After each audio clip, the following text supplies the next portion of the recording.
Washington mantiene bajo vigilancia a Diosdado Cabello.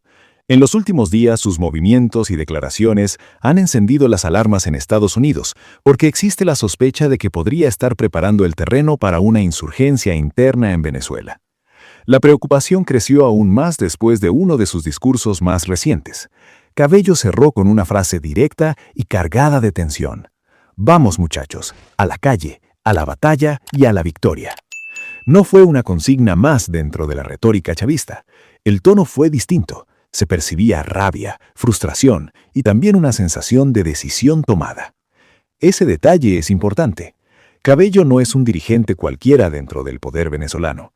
Es el ministro del Interior de un gobierno que, al menos oficialmente, mantiene contactos indirectos con Washington. Cuando alguien en una posición así habla de batalla, el mensaje tiene otro significado. Todo apunta a que Cabello entiende que su margen de negociación se terminó. Durante semanas intentó moverse dentro del propio círculo del poder chavista. Buscó convencer a Delcy Rodríguez, trató de persuadir a Jorge Rodríguez y también intentó recuperar antiguos contactos políticos que alguna vez tuvo en Washington. Pero esos intentos no cambiaron su situación. Incluso su propio programa de televisión ha mostrado señales de esa incertidumbre. Algunas semanas aparece, otras no. La irregularidad no responde únicamente a la agenda mediática. Refleja que el propio Cabello no sabe con certeza cuánto margen de maniobra le queda dentro del tablero político. Uno de los factores que frena protestas masivas en Venezuela es el miedo a los colectivos armados vinculados al chavismo. Esos grupos han sido durante años una herramienta de control político. Por eso permitir que una figura con influencia sobre esas estructuras permanezca libre puede convertirse en un problema serio. Las agencias de inteligencia estadounidenses no observan a Cabello únicamente como un político, lo analizan como un actor que mantiene conexiones con redes armadas en los barrios y con estructuras que funcionan casi como fuerzas paramilitares. Pero hay un elemento que vuelve el escenario aún más complejo. Cabello también sabe que está siendo observado. Ese conocimiento mutuo genera una situación extraña. La posibilidad de una insurgencia existe, pero al mismo tiempo representa un riesgo enorme para todos los actores involucrados. Cuando Cabello habla de 30 compañeros por calle o de presencia orgánica en las comunas, no está describiendo una guerra convencional. No habla de tanques ni de enfrentamientos abiertos entre ejércitos. Lo que describe es algo distinto. Una red de células urbanas capaces de actuar de forma descentralizada. La lógica de ese modelo es simple. Si el mando central cae, las células pueden seguir operando. Cada grupo tiene la capacidad de ejecutar sabotajes, ataques puntuales o acciones de presión en distintos puntos de la ciudad. Ese tipo de estrategia no busca ganar una guerra frontal, busca crear un escenario donde cualquier intervención se vuelva costosa y difícil de controlar. Hay precedentes históricos que explican esta lógica.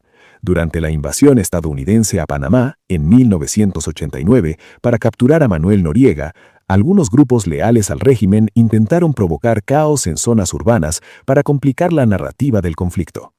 La idea detrás de ese tipo de tácticas es clara. Si no puedes derrotar a un adversario militarmente, puedes convertir la situación en un problema tan costoso que la victoria pierda valor político. Ese escenario es precisamente el que Washington quiere evitar. Según diversas evaluaciones, la inteligencia estadounidense habría identificado varias zonas donde operan colectivos armados dentro de Caracas. También se sospecha que armamento ligero, incluyendo fusiles AK y granadas, habría sido distribuido desde instalaciones militares hacia depósitos clandestinos en barrios. Además, existe la percepción de que Cabello comenzó a prepararse para un escenario de confrontación desde principios de enero. Por eso la situación actual se ha convertido en un juego de disuasión. Si Cabello decide activar esas redes, el conflicto no sería una guerra convencional, sería una guerra irregular en plena ciudad. Ataques rápidos, emboscadas y sabotajes ejecutados por pequeños grupos que conocen perfectamente el terreno. Experiencias similares ocurrieron durante los momentos más intensos de la insurgencia en Irak, donde incluso fuerzas militares altamente tecnológicas enfrentaron enormes dificultades para controlar áreas urbanas complejas. Washington teme exactamente eso, que Caracas pueda convertirse en un escenario de guerra irregular. Sin embargo, toda insurgencia tiene una debilidad fundamental: la logística. Una guerrilla urbana necesita tres cosas básicas: alimentos, municiones y dinero. Sin recursos, mantener combatientes en la calle se vuelve prácticamente imposible. Por eso, parte de la estrategia estadounidense estaría enfocada en rastrear y bloquear las fuentes de financiamiento de estos grupos. La lógica es sencilla: seguir el dinero. Si el flujo financiero se corta, las redes armadas pierden capacidad operativa. Un colectivo sin pago difícilmente mantiene una lealtad ideológica.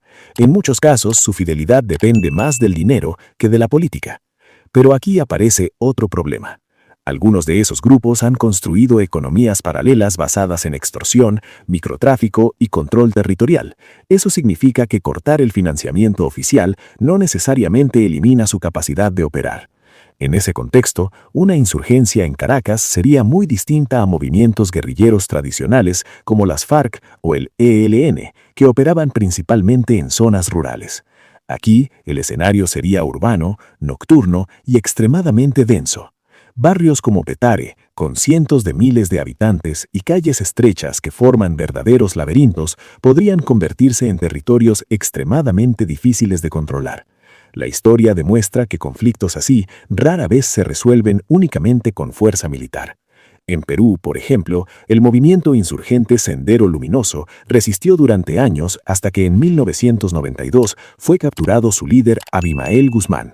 Cuando cayó la cabeza del movimiento, la estructura perdió dirección y terminó desarticulándose. Washington podría apostar a una lógica similar.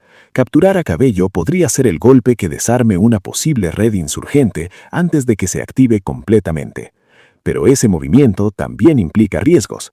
Si las estructuras armadas que le responden reaccionan de manera descontrolada, el resultado podría ser una escalada de violencia difícil de contener. Ese es el verdadero dilema. Washington puede presionar financieramente, puede vigilar a los dirigentes y puede monitorear a las fuerzas de seguridad. Pero hay algo que ningún sistema de inteligencia puede controlar por completo: el miedo, el resentimiento y la desesperación de hombres armados en los barrios. Por eso la amenaza de Cabello no se basa en ganar una guerra, se basa en crear un problema lo suficientemente grande como para obligar a todos los actores a calcular cada paso con extremo cuidado.